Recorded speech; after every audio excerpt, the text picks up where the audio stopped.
के इस वीडियो में हम बात करेंगे क्रिप्टो करेंसी पे, जो कि बहुत ही ज़्यादा ट्रेंडिंग टॉपिक चल रहा है काफ़ी टाइम से।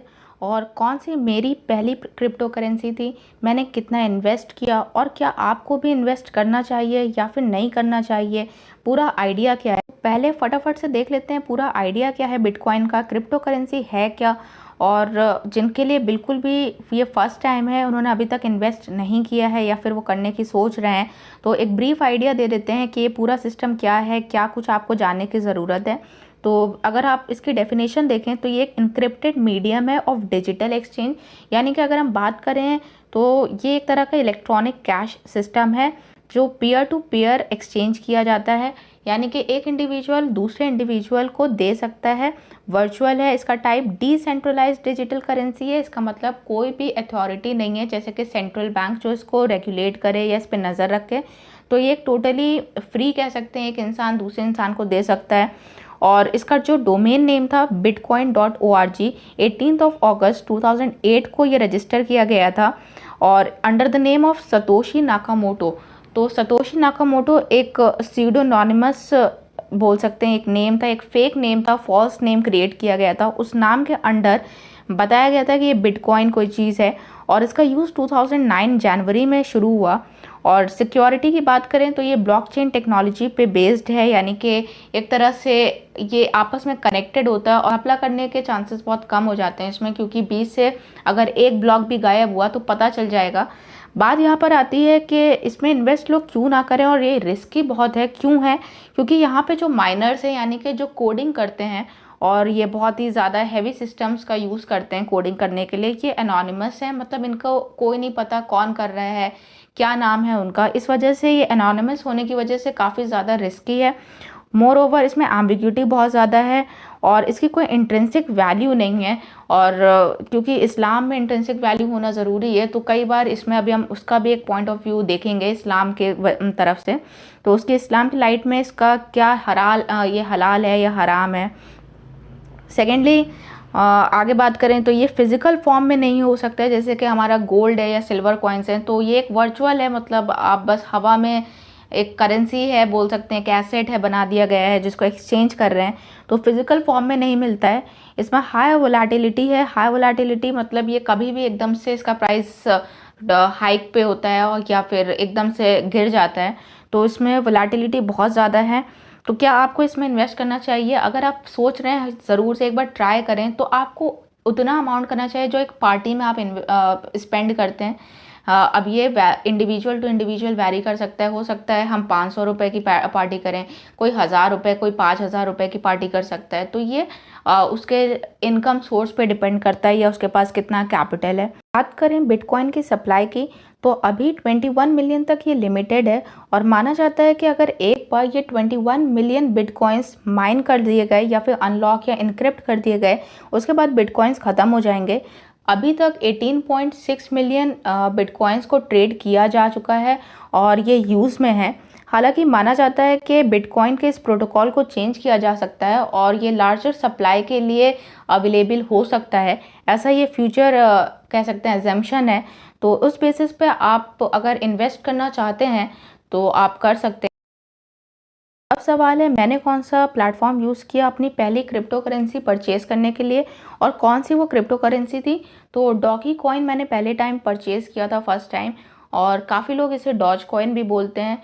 आई डोंट नो इसका प्रोनाउंसिएशन सही क्या है। हालांकि ये जो डॉगी कॉइन है बहुत ही पॉपुलर हो गया था और इसे ट्विटर पे या रेडिट पे वेबसाइट पे एज अ रिवॉर्ड यूज़ किया जा रहा था, जिसमें इसकी वैल्यू बहुत कम थी और धीरे धीरे जैसे टाइम गुजरता गया ये पॉपुलैरिटी इसने गेन कर ली और इस वजह से इस करेंसी की जो वैल्यू थी ये काफ़ी ज़्यादा बढ़ गई, जिस वजह से लोगों ने इसमें इन्वेस्ट करना शुरू कर दिया और आज ये 5th या 6th पोजीशन पे है और इस तरीके से पोजीशन चेंज होती जा रही है। हालांकि जो मोस्ट पॉपुलर बिटकॉइन है उस पर भी मैंने इन्वेस्ट किया और इन दोनों को परचेज़ करने के लिए मैंने कॉइनस्विच कुबेर प्लेटफॉर्म का यूज़ किया, जो इस टाइम काफ़ी ज़्यादा पॉपुलैरिटी गेन कर रहा है और शायद इसका एक मेन रीज़न इसका रेफरल प्रोग्राम भी है और यहाँ पे काफ़ी ज़्यादा ट्रेडिंग हो रही है करेंसी में।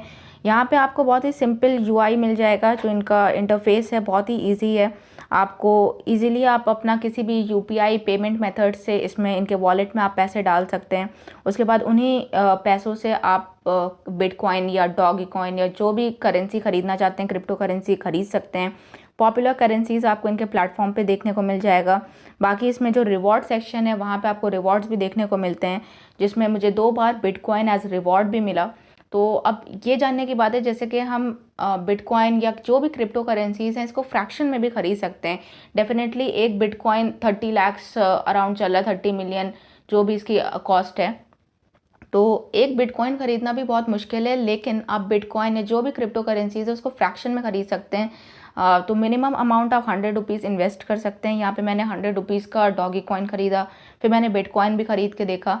जस्ट एक ट्रायल था। अगर आप भी ट्राई करना चाहते हैं तो उस पर क्रिप्टो करेंसी को देखना चाहते हैं, समझना चाहते हैं, तो आप कॉइन स्विच कुबेर की हेल्प से कर सकते हैं।